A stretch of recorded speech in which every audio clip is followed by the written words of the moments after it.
Continue your last few nights. Continue to enjoy your last few nights. Um, First of all, thank you for everyone who's here. Mary, where are you?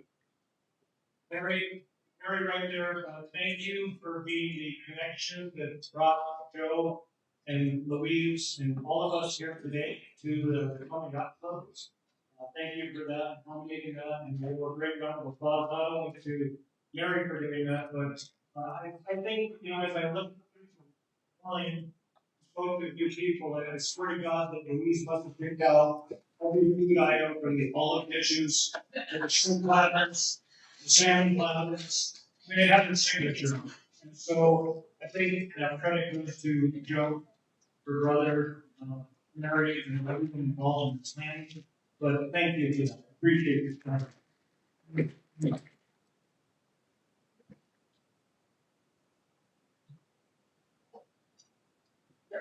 My name's Tom, and Jody and I, my dearest, lovely girlfriend of 35 plus years, we met Louise 30 years ago, and we became close friends with Louise.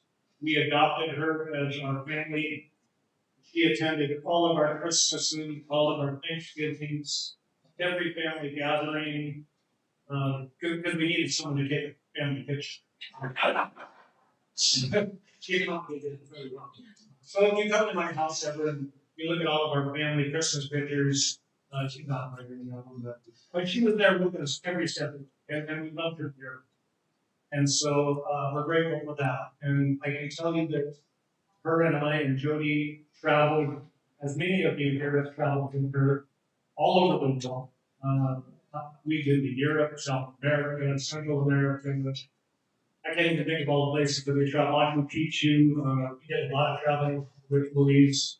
And as most of you know, she was a very, very accomplished traveler and an expert. And then some of you don't know that when she would come home from a trip, she would download and analyze everything she took in her suitcase and chronologically record. I didn't need that pair of socks. I didn't need that pair of shoes. I could have used this particular, oh yes, and I needed more soft bottles. But she kept an inventory of everything. That's how detailed oriented she was and how accomplished she was with traveling. And so that was wonderful that shared those memories with her and shared those experiences. You know, I think it certainly it made me a better traveler, and Jody and I both a better traveler. And I'm sure if any of you have traveled with her, she has made all of you a better traveler as well. So that would both be you know, she was born December 15th, 1957 in Allentown, Pennsylvania. And, you know, we're all here today for two reasons. We're here because we love her immensely. And the other thing we share in common, all of us, and I do want to say that I did come 100% prepared today. I don't think any of us that are older ever thought that we attending a celebration of life for Louise. She was the rock star of it. She walked every day. She was a great physical fitness. I mean, she ate well. As many of you know, she was a food scientist. She wasn't just a food scientist, she was a 4.0 GPA in her master's program. She was a smart, intelligent lady. And if you want to know anything about food, including work, she was the one to ask. And if you wanted to argue with her or give an opinion with her, you had your answer. So I referred to her as, well, let me start backwards. She had many names. Born Louise May Polizzotto. She preferred to be called Louise, and many of you knew her as Louise. But not much at all. She was never Louise. She was Lou, or she was Lulu.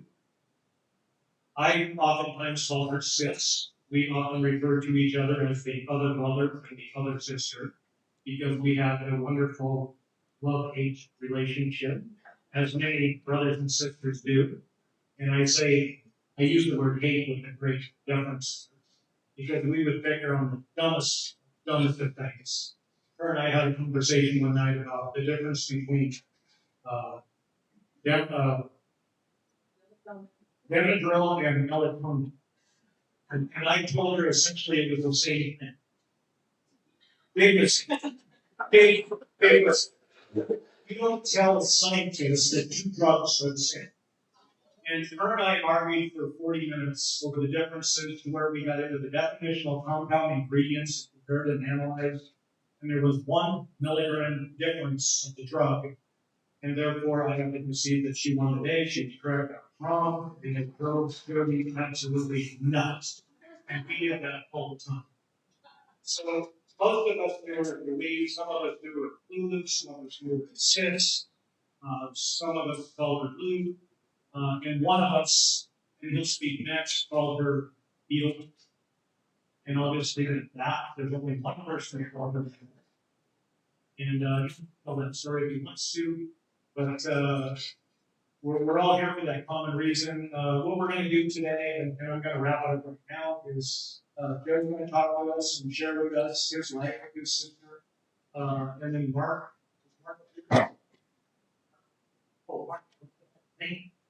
going to share with us some of his experiences with Lou in her professional life as a salesperson of Warburg. And I didn't know what Warburg was until I met Louise, and now I feel like I know more than I ever needed to know about Warburg and fracking. But she loved her job. She loved her company. She loved her boss.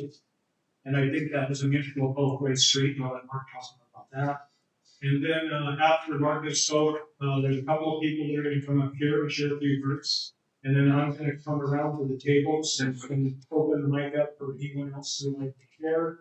And then at the conclusion, I'll probably say just a couple of closing remarks before Joe will wrap it up with these. that. Her brother, she was up next week, Joe Polizzotto.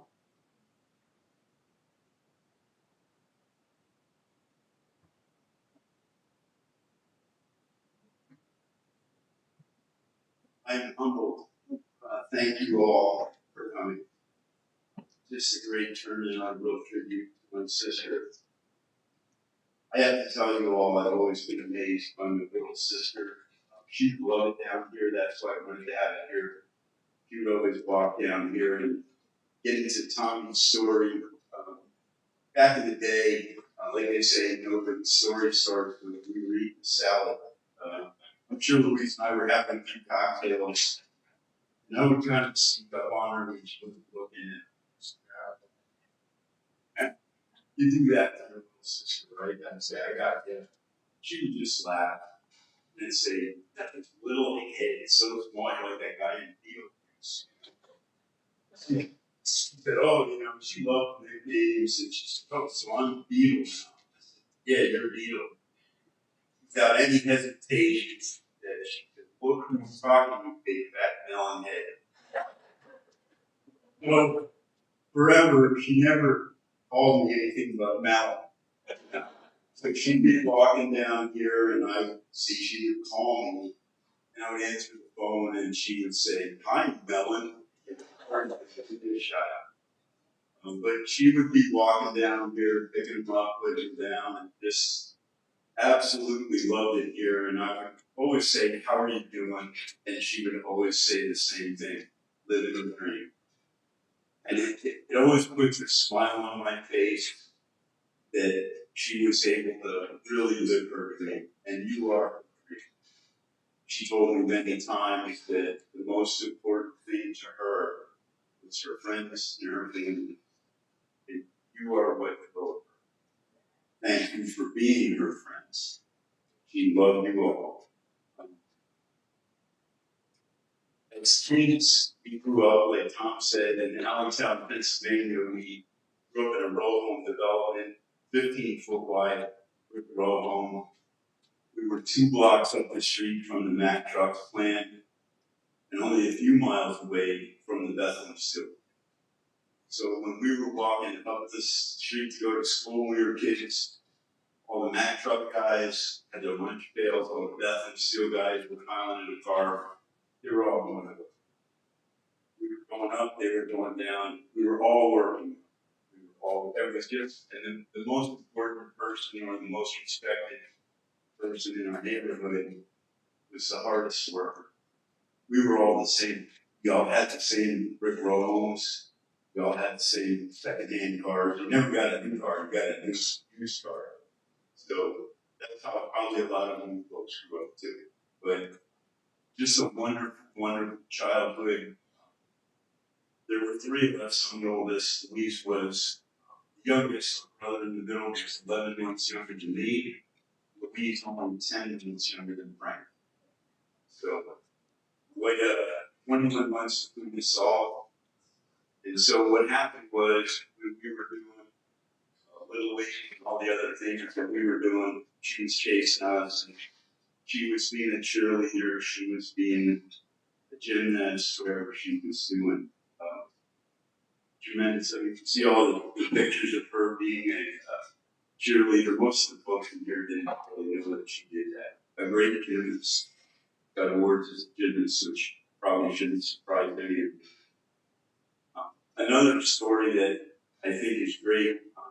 I believe we kind of are born with talents, and then the environment kind of shapes us.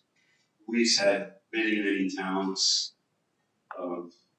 but she was always independent. A great story that my father told me that as a baby, before she could even walk, we were all in the living room playing. I'm too young to remember this, but they couldn't find her. Where did she go? And finally, they're searching the house frantically, and they finally get to the stairs. And she's climbing up the steps. She was tired. She was crawling halfway up the stairs. So when she got tired, even as a baby, she just fell. Just went up the steps. She didn't ask for help, But just an amazing. She lived her life that way. She worked hard. An amazing student all the way through high school. Was 12 when she's really top 25 kids were 4.0 students. She was 12 in a class of 900. Advanced to a state school in Indiana, got a dietetics degree, then a master's degree in Tucson at the University of Arizona, food science. Mark, her boss, for 28 years, probably the guy that knows more about Louise than anyone. That was her dream job, and she became part of their family, and I'll never be able to thank them enough. It was life-changing for her. She loved that job. But other good stories as kids, we were so fortunate with our parents. Our father was a World War II Marine, fought in all the great battles of the Pacific, for war recipient, fought on Iwo Jima, fought in all those places. A great story of Louise that comes to mind is my mother being very, very proud of her Marine. On the end tables of each end of the sofa, there was a picture of my father in his dress uniform when he came out of boot camp, and one when he came back to the Pacific. The first picture looked like this young guy with a glinty eye ready for the fight. The other picture was when he came out, and he had a scar on his face, and his eyes had changed, he had aged many years, and didn't look like the same guy. So we would always play the little game, who's that? And he'd say, that's me. Well, who's that? That's me too. Louise she took it to the next level. She goes down to the other end, she picks a picture, puts it next to the first picture, right? And she would torture my poor father. He'd come home from work, he would want to relax, she'd say, who's that, Dad? That's me. Who's that? Well, that's me. No, it's not. Every night. Poor guy. So he concocted a story he was working on. He couldn't handle it anymore. So he comes up with a story, comes home one night, we're all watching. He gets the picture, break it over. Who's that? Who's that? The whole thing. And finally he says, I'll tell you the story if you want to hear it. Yeah, because he never talked about it. He said, well, you see that picture? Yeah, well, that's when they came out of boot camp. This one over here, they shot my head off and they sewed a new one back on my head. Good story. So that it was genius because he silenced us. I mean, it was over.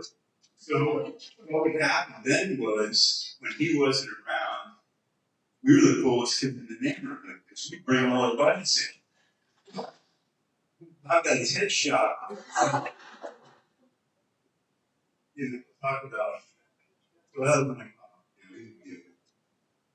well, my mother was kind of the other side of Louise got. My father was a salesman. He's got his personality out there. The only thing he ever told us about sales is you got to sell yourself. Because if they don't like you, they're not buying anything. So how do you not like Louise? Great sales. Really good with that. My mother, she was the analyst. She was Austrian. So she held a master's degree in chemistry, in biology, and she also had a special ed degree. So the great story there, and this is probably why Louise too, she could be a scientist. My mother in the summers sometimes would pick up little jobs, side jobs, where she worked for a chemical lab where they did a lot of water testing. So she would put us in the car, we would take a box, wooden crate with about 12 jars in it. And she'd take us up maybe into the Pocono Mountains or the town, and there would be lakes, and we'd swim in the lake and we'd fill these jars up. And then she'd go back to the lab and run the tests. And we would help her. So you think things shape you, and I think that's probably what gave maybe a little 7-year-old girl the idea that she could be a chemist. And she was a great chemist, researcher, and finally sales. But the good story there is one of the places that my mom used to test the water was we had the world headquarters for elbow dog food.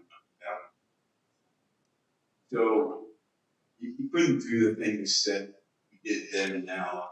We would go in the front door with box jars through the plant, which is nasty. It's just big metal baskets full of meat going into a giant vat that's getting boiled. And then what happens is it overflows. Literally.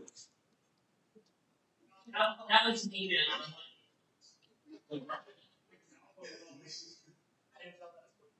But so we would go through the factory, and there would be what would happen when they made the stock. Would say the boil all this meat, and all this stuff would come to the top, and it would go into an overflow tank, get pumped through the wall in the back into a pond. So you know where I'm going with this. And in this pond, open air pond, it was about half the size of a football field, and it was nasty on a July day. But what we would do is get in a rowboat. There was a dock, no light fence, boards.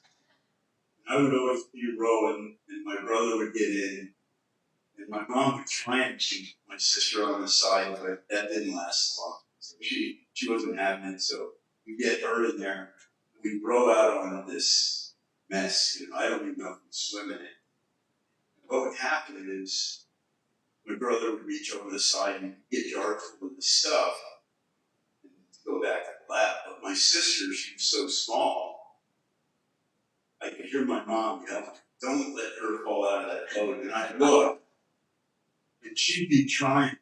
She'd have the jar, she was so small, her feet were 2 feet out the bottom of the boat. And she's hanging over the gunnel, her feet, and I'm just reaching my drop the orders. Every time she did, I'd have to grab her by the back in little jean shorts, keep her from going out. And I'd say, "I know you want to, just let me know when you're going to go." Okay, so I don't even know what not. So this is kind of how we grew up. We had a million friends, did everything, we were into everything. And Louise, she was, had a million little buddies there. Fast forward, coming out here and the last chapter of Louise's life. I don't want to say too much, but what I will say is the positive thing there has been that I have gotten to spend time with all of you. And everyone here has, from the beginning, taken care of me and her, and still do. It's so unbelievable to me. I never go at night when somebody says, "Let's go for a walk, let's go get something to eat, let's go to a ball game, all of her friends from Ellensburg, Tommy, Jody, everybody. Then the condominium, then all the folks that she worked with. I can't even come up here without my phone. It's just something. It has been wonderful, and I'll never be able to repay that. Thank you so much. My sister was just so wonderful and strong throughout this whole thing. I think that's about all I'm able to say is that as things got harder for her, she got tougher and stronger and made it much easier on everybody than what it maybe could have been. She just faced everything, never complained, and was just unbelievable. And giving through the whole thing. She apologized to me when I got here because she didn't want me to have to come up and take care of her. Then fast forward a little bit more. She went to every appointment, did everything they asked her to do, never complained. With a little bit of time left that she knew, she sat at her desk and wrote checks to anyone she thought she could help. and then finally donated her body to science to University of Washington.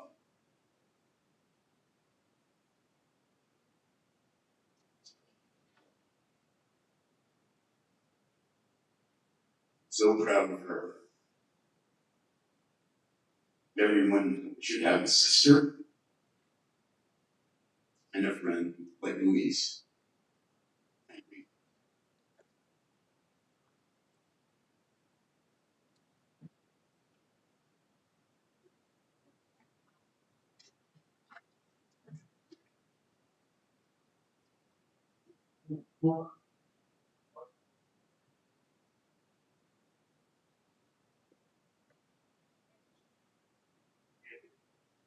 I'm Mark Cooper, and I'm giving this slide.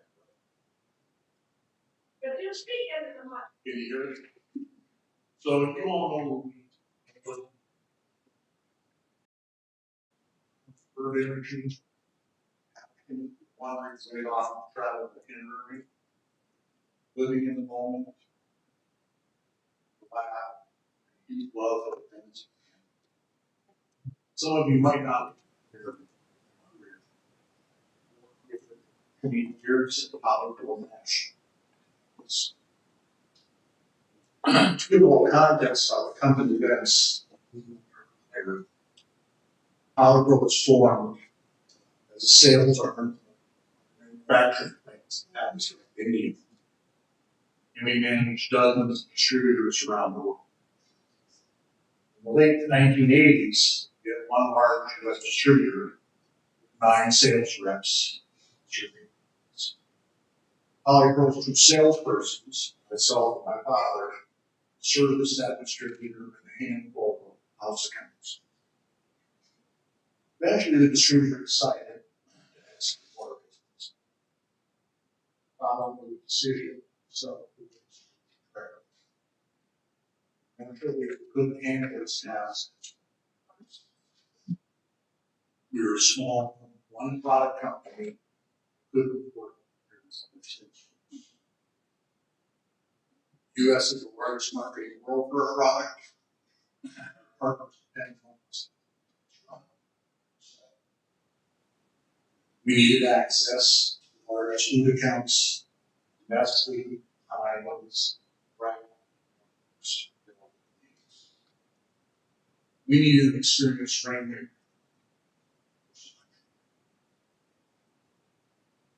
My father hired a headhunter. And after several weeks, they let's interview many qualified candidates, none selected. One day the headhunter called, measured out his interest in person with a master's degree in food science, with no sales experience. It was 1990 and he later described himself as a Latin, a beakerhead, searching for a path. I recall my father's comments shortly after Louise's interview. I heard someone who wants the job, and buyer the purchase from someone that left. Louise was given a crash course at Fargo, a field trip to Pakistan and India. A trip was scheduled to introduce Louise to some of her accounts. We stopped in San Diego to meet a potentially large account with a veteran buyer. Tony had yet to place with my father. My father passed on one last lesson to Louise. You're employed by father, but you work.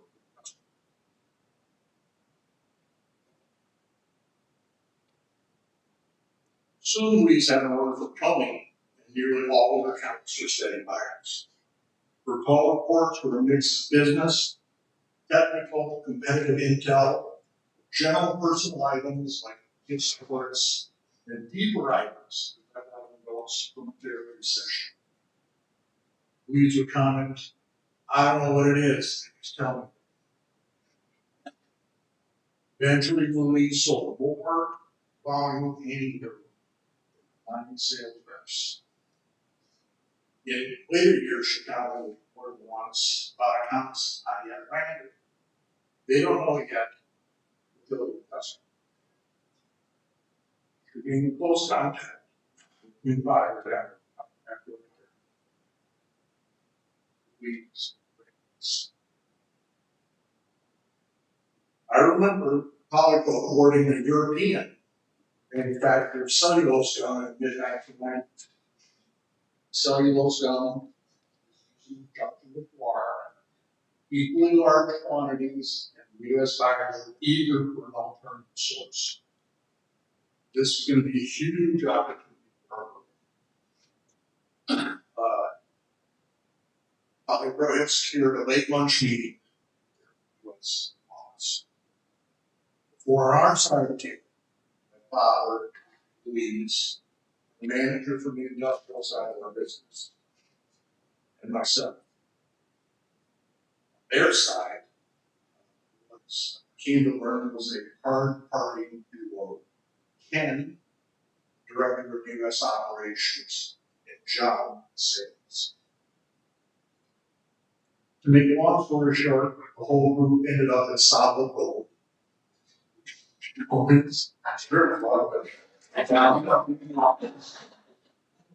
Service business.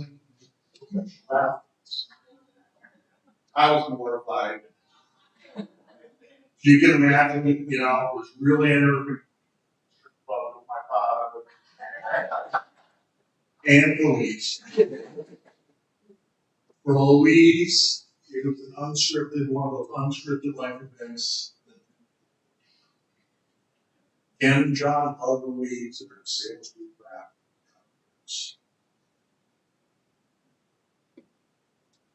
I remember the day Louise walked in my office, closed the door. She wanted to discuss retirement. The remaining major wanted to retire. It's a little fuzzy what happened next, ringing in my ears. But I recall snippets of her explaining that her financial advisor crunched the numbers. Well, I was making a mental note to fire her advisor. She was explaining that work was great. She wanted to explore the world. She had thought it all out, had to take it. She wanted to retire in 5 years. Louise Buster, give us 5 years. As retirement drew near, Louise took another employer under her wing. We glamour, travel, corporate expense account. Without hesitation, she set about working up a strategy to pass on her experiences to a colleague and a friend. Looking back, Louise's initial training paled in comparison to what Rachel received. Yes, Rachel knocked it out of the park. Louise retired at 61. Both retired for Polyco at 61. My father started Polyco in 1982, and I sold it 37 years later. Louise is always part of our conversation. Reminisce about the things I remember most.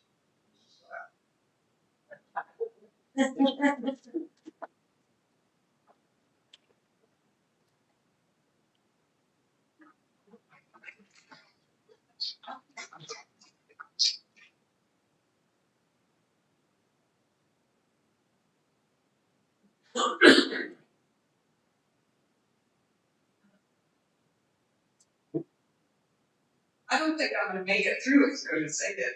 I'm going to give it a shot. First of all, Joe, thanks for the opportunity for all of us to celebrate this. I am Louise's neighbor, and I'm Joe's neighbor. I will tell you a people story of the very first time I met Louise. I had to go to the trade show when the first did it before me, basically. I came home and, of course, I didn't do a very good job of unpacking the boxes. So I pulled some boxes out in the hallway. And I'm out there shuffling around. I'm sure it was probably early in the morning. And storming out of her door and she says, "What's going on out here?" "Oh, I'm your new neighbor." She said a few words and very unlike Louise, but she said, "Okay." And I introduced herself. Pretty soon she went back in, and I remember walking back in the house, and I said to Doug, I said, "Oh my gosh, I don't know if we're going to get along with our neighbor." Needless to say, we absolutely did. But when I was with Doug and I moved to the commencement 10 years ago when we sold our house in Seattle. Louise condo was across the hall from us. We never met. Finding a great friend in life at this age of our life. Shortly after moving in, Louise and I went out to dinner to get better acquainted. Doug was out of town and he suggested, "Why don't you and Louise go out and get to know each other?" So I said, "Sure." So I called Louise up and off we went. We walked down there. I can't remember exactly which restaurant. We found so much in common. We had so many similarities in our life. We were the same age. We spent some of the prime years of our life as single women with successful careers, love, working in family businesses. And really, the business I worked for as well, they took me in as almost a family member, just like Louise experienced. We had no children. Our adult lives were spent separated by distance from our families. So very often we relied on the friends we had to be our community, not quite our families. Our adult lives were spent separated by distance from our families, and then finally we actually retired in the same year. We also shared a passion for traveling the world. We may have discovered our mutual love of Chardonnay at that original dinner where we met each other. We developed a friendship over the years that was easy and felt like family. We kept track of each other, we learned each other's habits, good and bad, I'm sure, but we were very accepting of each other. Doug was always protective of her, so she never alone. When I left very early in the morning for either the office when I was still working or after retirement for my early walks, I knew she was in her office, working on important business when she was working or planning travel after she retired. We relied on each other for advice and to discuss just about anything. Louise loved to discover new restaurants, drink wine with friends, and share unusual appetites. A dish was not perfected, though, without a large dose of mustard. Her purse was well supplied for restaurant dining. In retirement, she enjoyed a few new sports experiences. A trip to Emerald Downs to discover betting on horses. Before we went, she asked, "Now, how do you do this? How do you decide how to bet?" My reply to her is either the color of the horse or the name of the horse. That's how we bet. That very first time she came home a winner. Not a lot, but she was excited that she paid for the drinks and the food and still went home with some money. She attended a couple Rainier games with the commencement group, where she enjoyed soft pretzels, roasted mustard, along with a glass of wine. Louise was not a beer person. She also came to a couple of Seahawk games in the Delco Lounge for the commencement social events. And she was dressed from head to toe in brand new Seahawk gear with themes for everyone. You were there, you remember that. And last but not least, she started to cut with the plastics group at the Highlands Golf Course, which she had never cut it in her life. She just said, "Show me how to do it and I'll go." Of course, she only participated because they were social outings with her friends. Certainly not because she loved any of those sports or knew much about any of them. But I know she always was up for a new experience with laughs along the way. Let's celebrate what Louise brought not only to my life and Doug's life, but to the commencement. She brought a contagious spirit to the community. She was fun, she was smart, inclusive, generous, concerned about her neighbors, and the social cheerleader of the commencement. I think we would all agree if you lived there. She was a lifesaver for some during the COVID isolation. Living by herself, she understood being lonesome when all social interaction inside was prohibited. She decided to hold small group gatherings on the Delco deck with chairs separated to certainly abide by all the rules.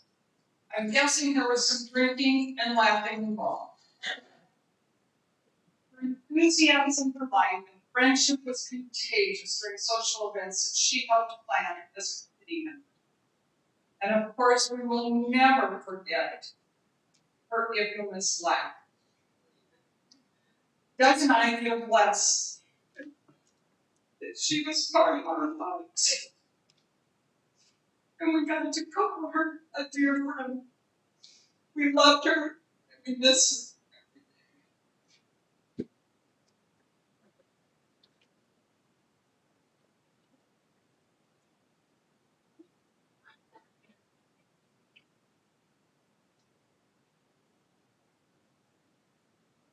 Wow. Thank you, Deb. That was so wonderful.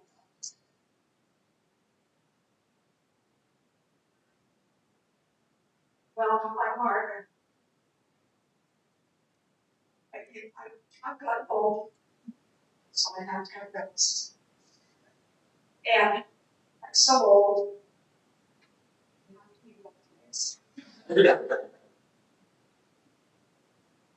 For all those of you who I've had the opportunity to meet, my name is Susan Gorley. For almost a decade, I was buried and I have been blessed while Louise and we're moving to prayer. As you've heard from Joe and Mark talk again, Louise was intelligent, but smart. She was strong-willed. She was independent. She was thoughtful, fun, loving, thoughtful. She was personable, caring, empathetic, engaging. She was everything one could want.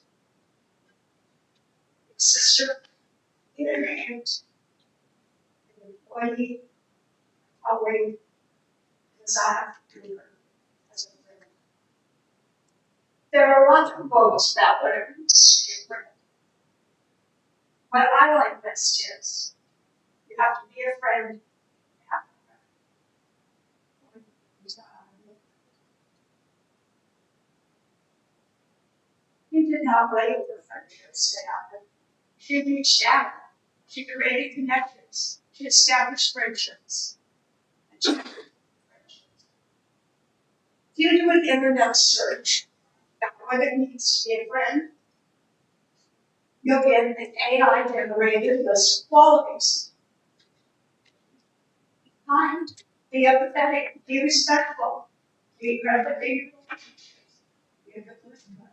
there for others in time of need, be trustworthy, be reliable, do what you say you're going to do, be inclusive, make an effort to improve others, be open to forming new friendships, be a positive force in others' lives, be a source of joy, share laughter, share fun. In other words, be a Louise.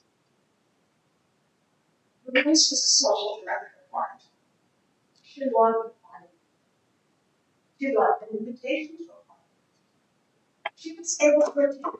You could expect a quick reply or be there with Belsel.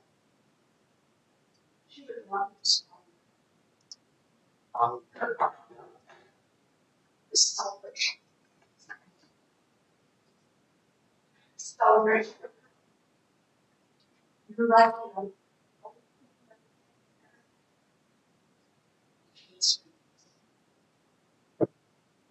She was a driving force on our business. And that's everything else in her life. She was thoughtful, detailed, and organized. She kept notes and a list. How many, what kind of donuts we eat for Saturday morning? How many hamburgers and hot dogs we ate at the garden? But more important, making sure we had everyone's favorite donut. Or enough burgers and dogs to go around. This made sure people felt welcome. As many of you in this room experience, if you ever do, rather be your first time attending a neighborhood Bible, first time a social at a commencement, or you saw you in the mailroom or on the walkway, Louise would be the first to welcome you, to introduce you to others. She knew how to make connections, and she graciously and generously shared those connections with others. And if there wasn't a party, Louise created.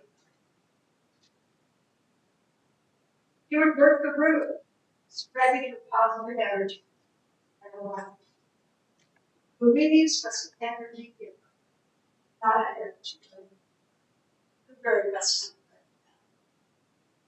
And all her life, anxious, enthusiastic, somewhat distinctive, and at times spontaneous. I fell victim, or you might say the force of that spontaneity. And the love of red wine, late one afternoon, a number of us were gathered around the restaurant table. He did not speak to me, testifying. Louise and I were sitting directly across from each other. I said something that she found funny. She burst out laughing at the red wine first out. Table and the mics.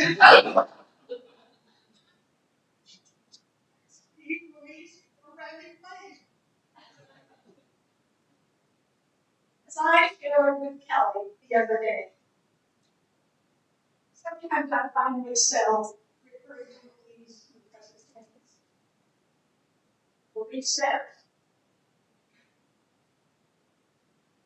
Louise is looking more white wine these days than red.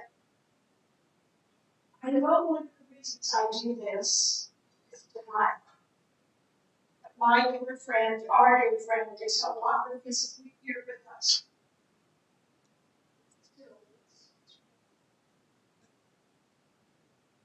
I look out my window every morning and start to see her. She really well thinks about this.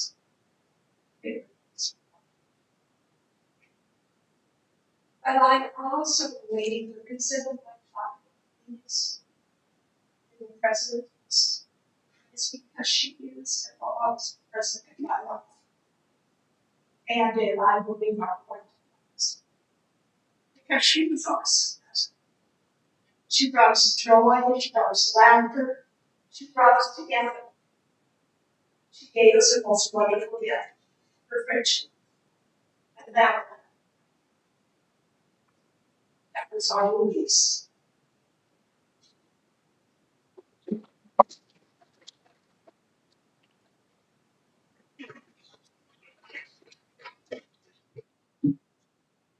So I'm gonna come around the room. I know there's quite a few people who would like to speak, and I'll bring the microphone to the tables, which will make it more comfortable for some. But I just want to share one story. I was going to share this story because I was trying to be a nice brother today. But I do get a love-hate relationship sometimes. So we went to a comedy club because people do comedy under unique laugh. So we went to the Tacoma Comedy Club, and after a few drinks, more than a few, a good joke was told.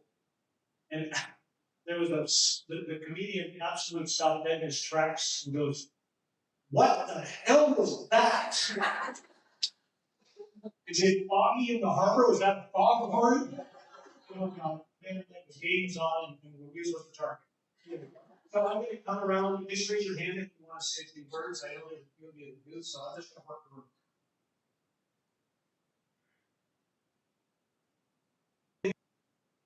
the story.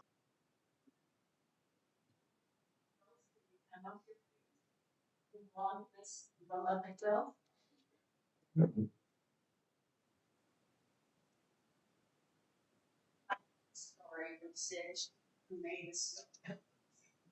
You wanna hold it?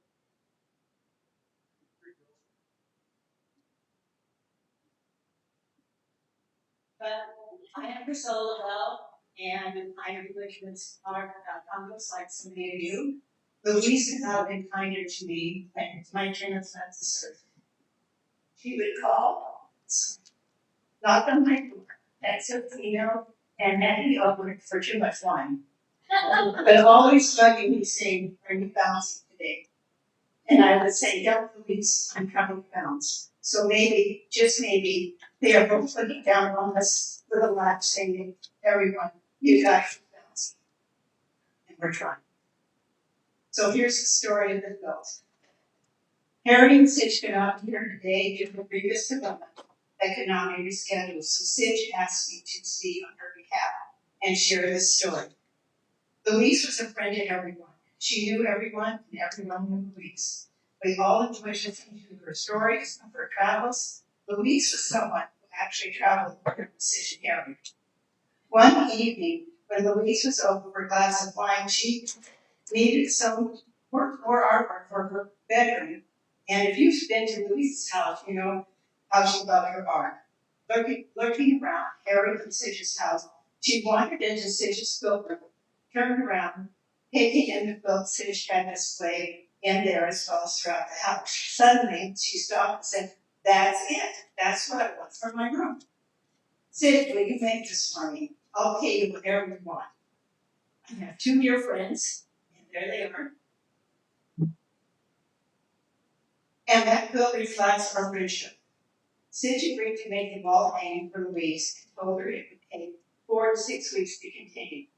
About 4 weeks later, Sitch called Louise to let her know the new wall hang was ready to be picked up. Louise was out Sitch's front door before the call disconnected. Sitch never completes a quilt project without putting a label on the back. This label said, "Especially for Louise Polizzotto" by Sitch. Louise read the label and got very emotional. She gave Sitch a big hug and said, "No one has ever done anything, especially just for me." Because we know Louise was always giving. A few weeks later, Louise called Sitch and asked if she would make 2 more identical wall hangings for her 2 friends. Of course, Sitch didn't hesitate to say yes. 6 weeks later, they were completed and Louise had them in her hands to present to her friends. What did the label say? Well, they didn't say anything because she knew and they knew they were especially for them. I know Sitch has made close to 200 quilts, and some have found them from our homes and community, including me. But none have given her so much pleasure as presenting these her conceited reaction. Joe, Sitch Public Schools, treasured this wall hanging as much as Louise did. Rest in peace, my good friend. Thank you. Everybody, is priceless, and this hangs on the wall in our bedroom.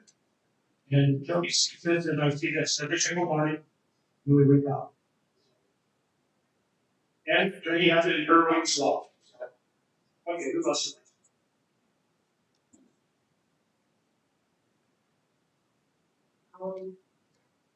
This is a message not from me, because my relationship with Louise is somewhat private. But I promised Claudia, who is 90 years old and could not be here today, that I would tell her what she has felt all along. Number one, Claudia said she never went to lunch with Louise or the girls where Louise would grab her arm and take her along alongside her. She always felt protected and she always was appreciative. Number two, Louise brought several of us special foods that were better, like sea butter instead of peanut butter. And tahini, which is pretty good seasoning. But anyway, she spread that loaf for several hundred people, and we bought the door. And the third is, if I can remember, too many wines and labor. That there was one girlfriend lunch I was before me where they were talking about key lime pie. She remembers. I wasn't here then. I've only been around for 2.5 years.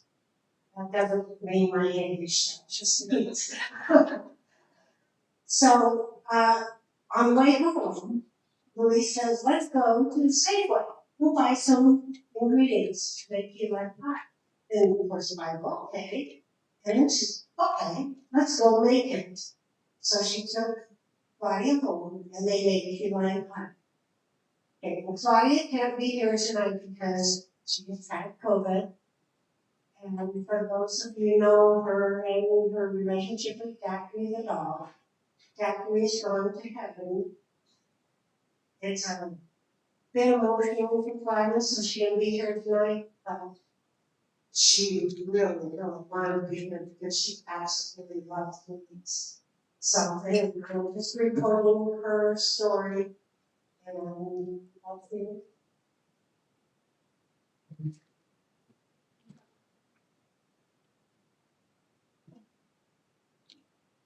Anyone else? I'll share a quick story in case we get a moment of pause for anyone else likes anything. I had the pleasure of helping her with the house I was running for him. And so she asked me when she moved to the commencement if I would paint her artwork.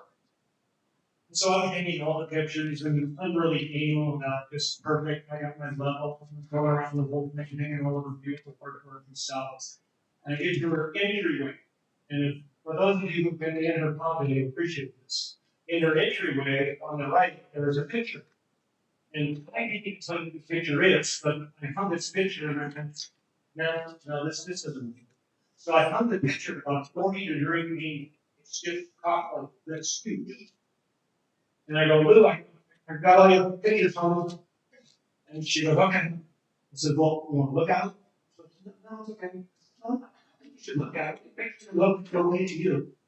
And she came out and she looked at that picture and she goes, oh my God. She goes, I love it. She goes, it's me. It's a little off, but it's me. And just a quick footnote on that. I think it was after she passed or right before she passed.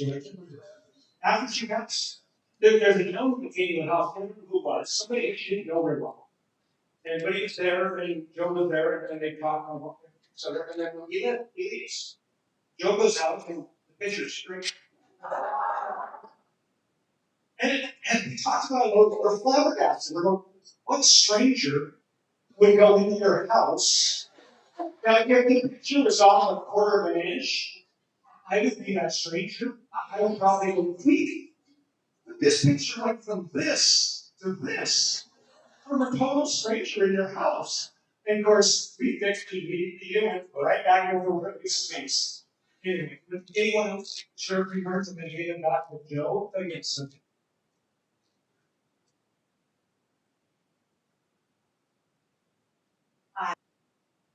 Around and then he's from a mutual friend of ours that is that commencement. And she invited me to go to this wonderful trip to Cuba. That's a lot of events. Anyway, I'm going to tell you a little story about Cuba. And if it doesn't, to give you a little bit of taste, Louise. First day we got there, we got landed in the morning. We had a full day. We were like out. Tour guide took us all over. And then we finally got to the place we were going to stay at the car. We were like, us? We're tourists. And The elevator was really small. So we sat six, Steve, my husband, Jeff, and Carol stayed behind. And six went up, and it was not air conditioned. It was not air conditioned. And we're watching with them, and my tour guide was with us. So the elevator was going up, and we were up at the top of this condo. And it was going up, and it was like going really slow. And I was wondering, what did it do? Yes, I wanted to know. And then we saw it head to the floors, and came back to the first floor. Everybody was still there. And it was late, we were gonna have late dinner, and Louise goes, "What's that?" The floors were rocked, and we couldn't get into a condo. She was really innocent. And everybody else in that elevator, you know who you are, we're just looking at her like, she's really pissed off. I wanted to laugh because I've never seen her so angry, but it was like, it's like a moment of laugh. Anyway, the tour guide went up with them, and they went up, and I saw her later that evening, and she's like, I'm just tired. But she was so angry. But then I talked to her after the trip and talked about that. She starts laughing about it because she said, I was just so tired. And then she was like, well, I know, I thought it was funny. If I were just you and me, I would be laughing, but I didn't know the rest of the people. So I don't laugh. So it's just my little story about Louise. She had a lot of passion, I have to say, and I love her. I miss her every day. She was the best friend that anyone could have, and I knew the best thing about Louise, I knew she had my back. I knew she was there for me when I needed her, and I know she was there for all of you guys. So that's how it's anything else.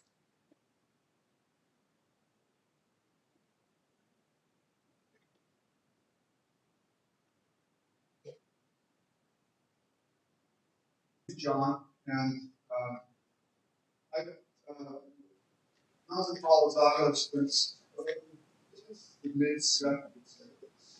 Went to school with Louise's brother Frank, and he would bring me home on the weekends sometimes for dinner with Mel and Pete. And I remember that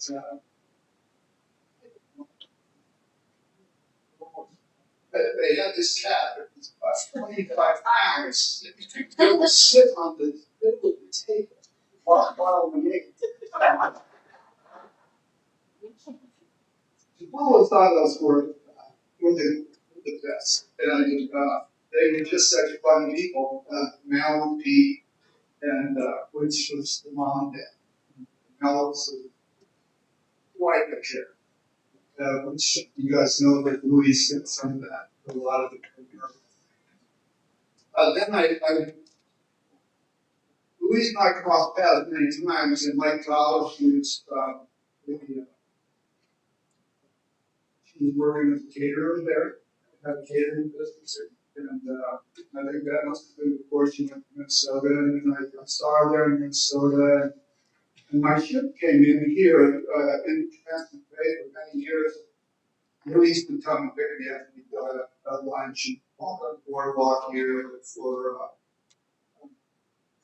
share a bottle of wine. She came on the ship one time with me and sailed from Tacoma to San Francisco. And we just, how it is with Louise, solve all the world's problems, silver bottle of wine. And I retired about 12 years ago. And I really saw Louise a handful 2 or 3 times after that. I just think you're going to have another chance to see somebody. And I live in southern Washington with my wife now. I just miss Louise Beaker. She was a special friend to me for most of my life. And it just does my heart a lot of good to see her community here. Because I had no idea what they did. You guys existed. Of course, I know Joe and her Frank, but some of the rest of that. And this is so wonderful to hear you guys talk about her and to know that you loved her and that she had you, you had her. And Joe, thank you for inviting me here today. It's very special.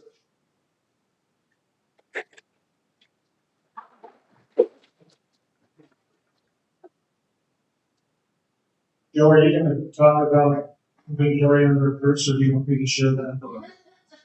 So Joe's going through the personal effects as he's done so well, in detail and where did you find, you found a password, where's the password you found in? Oh, yeah, she found her passwords for her computers in her recipe files. And so that was a unique one, and I didn't interrupt. But one of the fun things he heard me and us is when he was going through her purse, he found what all of us would expect. Multiple bottles of hot sauce, in her purse all the time. Pepper flakes, the hot pepper flakes that you can get for free at any use place, they were loaded in her purse. And in his words, as he describes it so eloquently, 40 miles of benefits. We all know and all know her well know exactly that's exactly what always be purse. Would anyone else like to share a few words or stories, if not mentioning that publishing? Joe?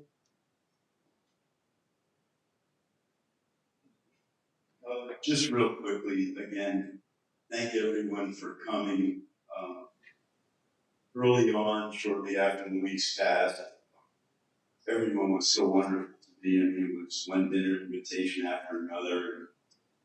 And one of Louise's friends, Karen and Dave Waits, they took me out to dinner, and we were all upset. Everybody was very upset. And Karen said to me, Joe, if everybody takes their piece of it, nobody has to carry it all. And that helped me so much at the time, Karen. Thank you. And now I think that everybody in here has taken their piece of it, and I cannot thank you all enough. It has made it a lot easier on all of us. So please, we have a room till 4 o'clock. Enjoy yourselves, and thank you for all being my sister's friend. Thank you.